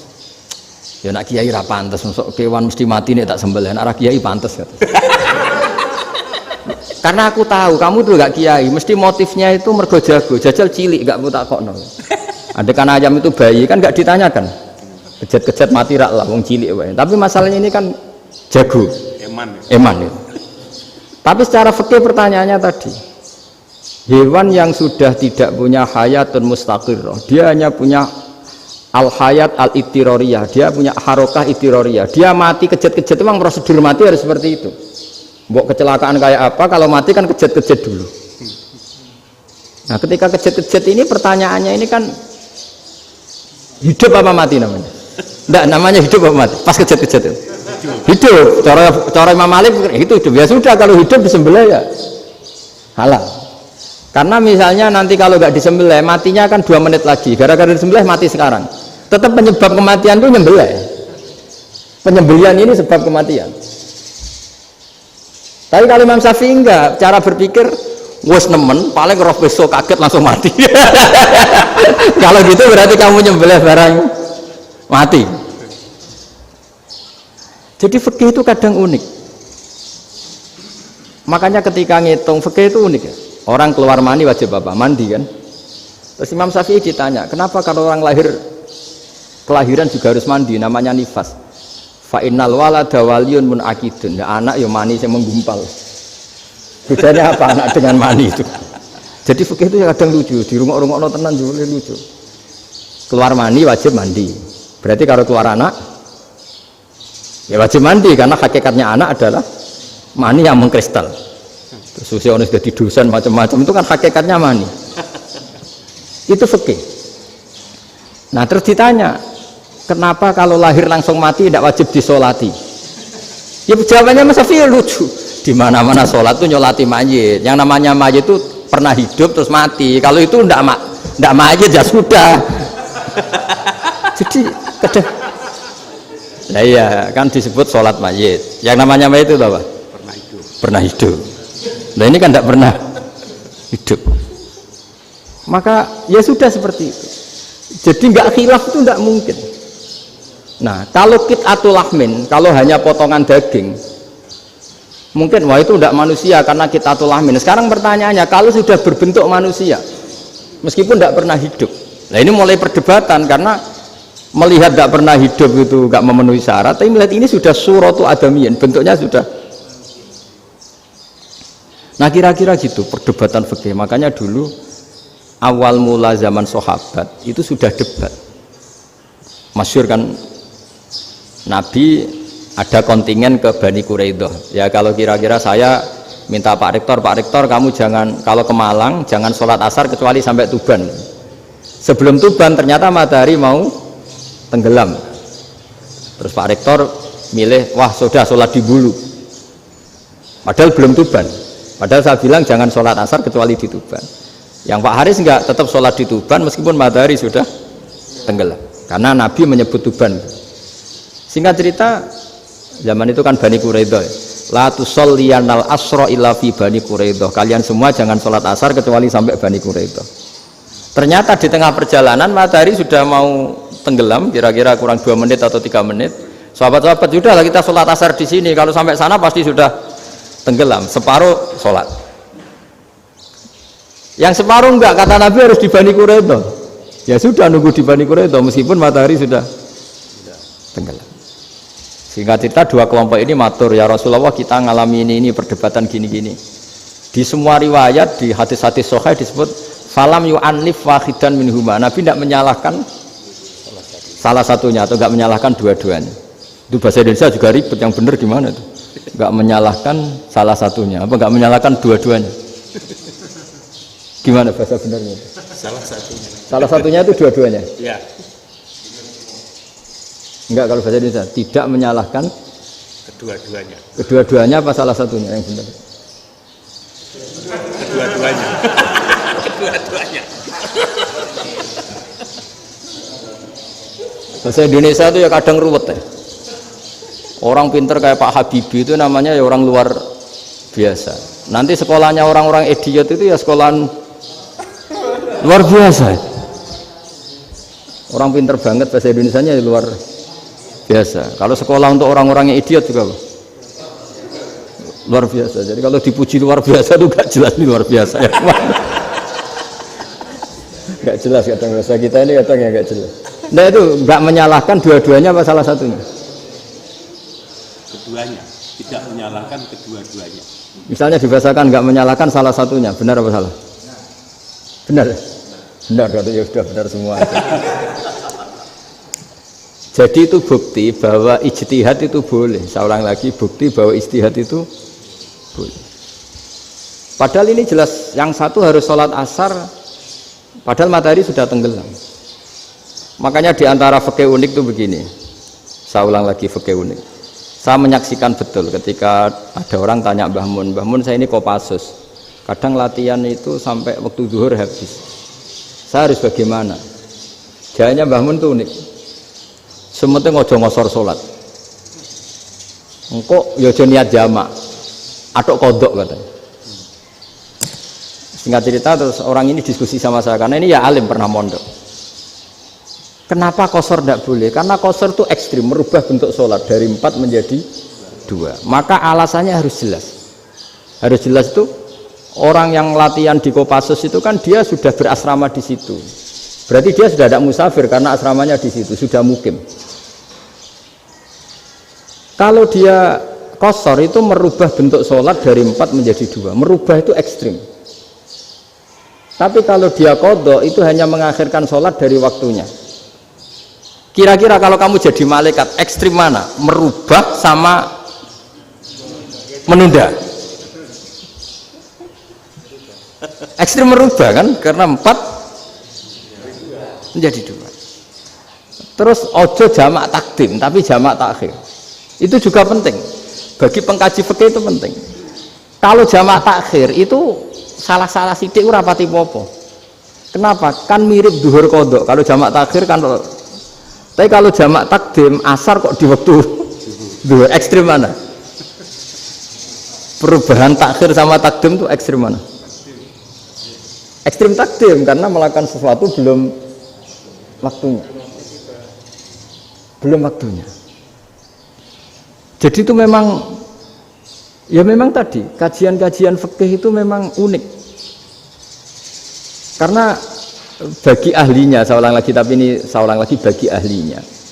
Makanya ketika Nabi menjamak sholat ketika nusuk, ketika haji itu kata Imam Syafi'i lis safar. Karena Nabi pergi jauh karena rumahnya Madinah.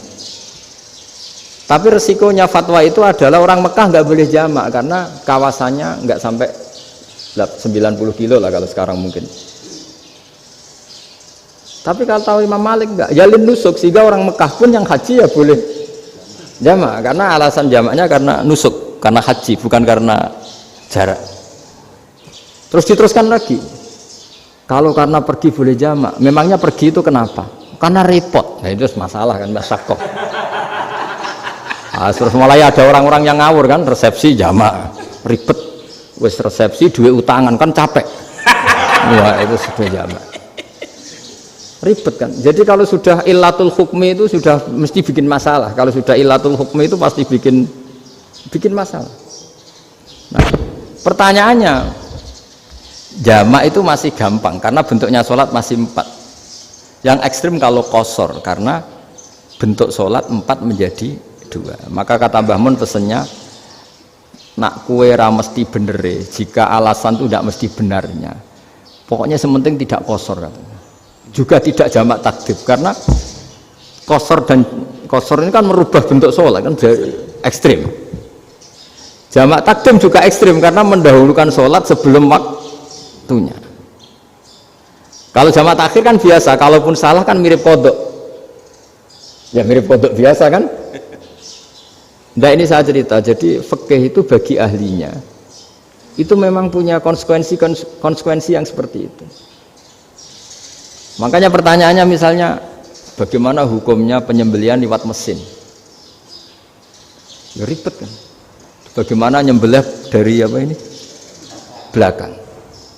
Saya baca di kitab-kitab nyembelih dari belakang itu ya hukumnya tetap boleh asal apa itu hulkum dan mari itu terpotong. Tapi pertanyaannya, jangan-jangan ayamnya sudah kaget dulu karena uratnya ini. Makanya perlu ditanya ahli medis, setelah uratnya tercabut ini jangan-jangan sudah berstatus mati. Kan potensi ketika dipotong dari sini, potensi sudah berstatus mati.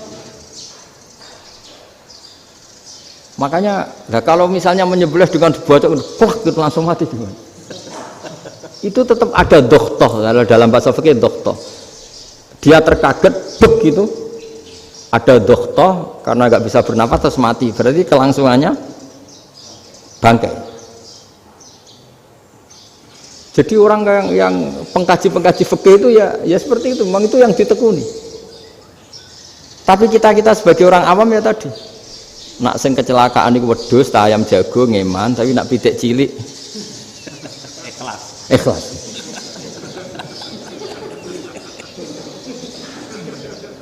Makanya ada pertanyaan orang-orang, saya pernah ditanya itu ya bingung tenan. Gus, kalau ada orang mati oplosan misalnya, jenengan datang sholat enggak? Ya datang sholat kan, dia orang mukmin, saya tetap sholat. Kenapa? Ya kan matinya oplosan. Tapi andaikan tokoh yang mati, kamu sholat enggak? Ya sholat, kan dia tokoh. Jadi ribet. Fikih itu ribet. Makanya Imam Nawawi nanti ngendikan gini. Ada orang ngundang Nabi, ya Rasulullah, saya mohon nyolati ini. Nabi tanya, punya utang enggak? Punya. Nabi, saya enggak mau nyolati mayit yang punya utang. Terus ada sahabat datang, ya Rasulullah, utang itu tak ambil alih kami. Berarti dia sudah tidak punya utang. Terus Nabi kerso nyolati. Pertanyaannya, utang itu hal yang boleh. Saya ulang lagi, utang itu hal yang boleh. Tapi kenapa Nabi se-ekstrim itu? Tapi ketika Nabi mau kondur itu ngendikan gini, ini PR ya bagi UMM, ini PR ya. Nabi sebelum kondur bilang gini, sallu ala sahibikum. Jong, saya tidak nyolati ini, tapi tolong ini disolati. Terus kata Imam Nawawi, dianalogikan atau dikiaskan, siapapun pelaku dosa besar atau mati dalam keadaan tidak benar, misalnya pas dugem mati, pas oplosan mati, itu sebaiknya tokoh-tokoh itu enggak nyolati, karena nanti dianggap penghormatan. Misalnya ketua PP Muhammadiyah, rektor nyolati wong mati oplosan, kan keren. Mati oplosan disolati rektor. Ya sudah, tapi kalau nggak disolati nanti ada tradisi yang keliru, yaitu janazatul muslim tidak ngalami disolati, padahal siapapun yang muslim janazahnya harus disolati. Makanya setengah-tengah, ya rasa rektor lah, satpam pokoknya kudu tetap ada yang sholat gitu. Itu kata Imam Nawawi. Jadi ketika ada orang mati nggak benar, itu sebaiknya tokoh-tokohnya nggak ikut nyolati, tapi awamun nas, orang kebanyakan ikut sholat. Jadi fikih itu agak jelimet, karena tadi ketika tokoh ini nyolati, pertanyaannya bedanya apa mbek sing mati ning masjid mbek mati oplosan? Karena sama-sama semua orang nyolati, kan tidak ada sanksi sosial itu. Tapi ketika nggak disolatkan sama sekali, wah lebih parah lagi, ini ada janazatul muslim tidak disolati. Sehingga kata Imam Nawawi, ini hebatnya Nabi tengah-tengah. Jadi Nabi kundur, jong saya ada nyolati, tapi sallu ala sahibikum. Ya tapi ini kamu harus nyolati. Kata Imam Nawawi, orang yang mati bunuh diri, orang yang mati oplosan, orang mati secara enggak benar itu asal dia muslim tetap wajib disolati, karena sholat ini hakul muslim. Kan seorang muslim diantara haknya apa? Ketika mati dikafani, dimandikan, disolati. Tapi ini masalahnya matinya pas murtakibul kabiroh, pas melakukan dosa besar, dan itu sebab kematiannya. Kalau dia oplosan, kan sebab matinya ya karena oplosan, ya kan terus ribet. Mau disolati oleh, apalagi misalnya kita ketua ulama, udah terkenal wali, wah keren, mati oplosan itu disolati wali, kan ribet kan. Nanti yang repot malaikatnya. Itu ya, ini yang nggak kata bahaya. Saya pernah baca kitab itu yang repot malaikatnya. Itu ada yang bilang gini, orang yang punya hutang itu pasti nanti hisabnya berat, diaudit malaikat sampai bisa nyaur utangnya. Sementara malaikat kena konstitusi, kalau Nabi mendoakan harus mustajab. Ini kan ada dua hukum yang berlawanan. Sekali Nabi berdoa, wa maghfir lahu warhamhu, itu harus dituruti malaikat. Nggak boleh doanya Nabi nggak dituruti malaikat. Sementara aturan Islam juga harus dituruti, bahwa orang yang punya utang harus tersandra oleh utangnya. Tapi nasi dunia Pak Haris kan, nggak TNO, nggak ngefek gitu. Jadi misalnya Pak Haris dulu sampai nangis semua maghfir lahu kan, nggak ngefek. Malaikat nggak itu, nggak sudah lah Ustaz. Tapi kalau Nabi yang berdoa kan harus dituruti. Ini masalahnya kan itu. Nah kalau diturutin berarti hutangnya harus bebas. Padahal secara aturan harus tersandra karena punya hutang. Nah, nanti sama kalau yang mati oplosan ini yang doain wali, kok wali sampai Allah maghfir lahu, doanya wali kan harus terkabul. Sementara secara hukum dia harus kena sanksi karena oplosan tadi. Daripada ngerepot malaikat, sudahlah wali-wali ini tidak usah ikut nyolatin, yang nyolati ya orang-orang nggak jelas ini, sehingga kan malaikat kan santai aja kalau mau nyeksa. Loh tapi kan sudah didoain, gak ngefek. Karena doanya orang-orang nggak penting. Itu ada tuh di sarah Muslim itu, di sarah Muslim di bab ketika Nabi ngintikan babu qauli Rasulullah sallallahu alaihi wasallam sallu ala sahibikum. Jadi belajar fikih itu asiknya, karena tadi harus dipelajari. Kalau enggak ilmu ini hilang. Terus nanti takutnya lagi ilmu fikih itu direduksi sosial. Terus misalnya gini, pepe wong cilik wae kiai-kiai ra gelem nyolati. Orang melihatnya ini karena yang oplosan wong cilik om larat ra disolati. Jajal bupati ya disolati, mergo amplope gede-gede kan terus ruwet kalau dianalisis gitu kan ruwet. Makanya kenapa saya harus ngomong fikih supaya semuanya itu enggak didudukkan urusan sosial itu. Nah kalau semuanya didudukkan sosial kan sentimennya sentimen sosial, ribet. Padahal yang sering mati oplosan itu kan ngomong cilik gitu loh, karena tadi kalau wong sugih kan pakai whisky yang mahal yang insya Allah tidak mati kan gitu. Yang mati kan ya mergo pertos macam-macam itu kan. Artinya ini kalau nggak diterangkan secara fikih, kiai-kiai yang nggak datang dikira masalah sosial kan. PP salam template era gede terus nggak datang kan terus jadi ribet.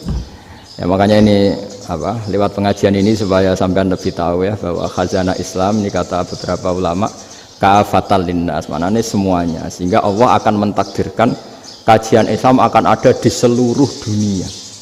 Jadi kenapa IAIN marak di Indonesia, UMM, Universitas NU banyak, karena agama ini kafatal linnas, tidak miliknya orang Arab tapi milik semua. Orang alimnya juga gitu. Ketika ada liga alim seluruh dunia, itu orang Indonesia, orang Afrika, ya selalu ada orang alim yang kelas dunia. Seperti dulu ada Imam Bukhari, itu as-sakhul kutub ba'da kitabillah, kitab terbaik setelah Quran itu Bukhari, padahal dikarang oleh orang Uzbek. Kata siapa? Islam As-Sobyan, orang Arab ngakui kalau kitab paling sahih itu Bukhari. Mekah Madinah pun ngakui kalau kitab paling sahih Bukhari, padahal pengarangnya ada orang Arab. Orang mana? Uzbek. Imam Ghazali yang diakui seluruh dunia itu Atos itu ikut Persia, juga bukan orang Arab, Sibawai, jadi orang Persia.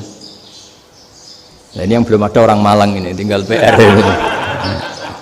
Ya nyusul ya. Ya Sarah, demikian. Assalamualaikum warahmatullahi wabarakatuh.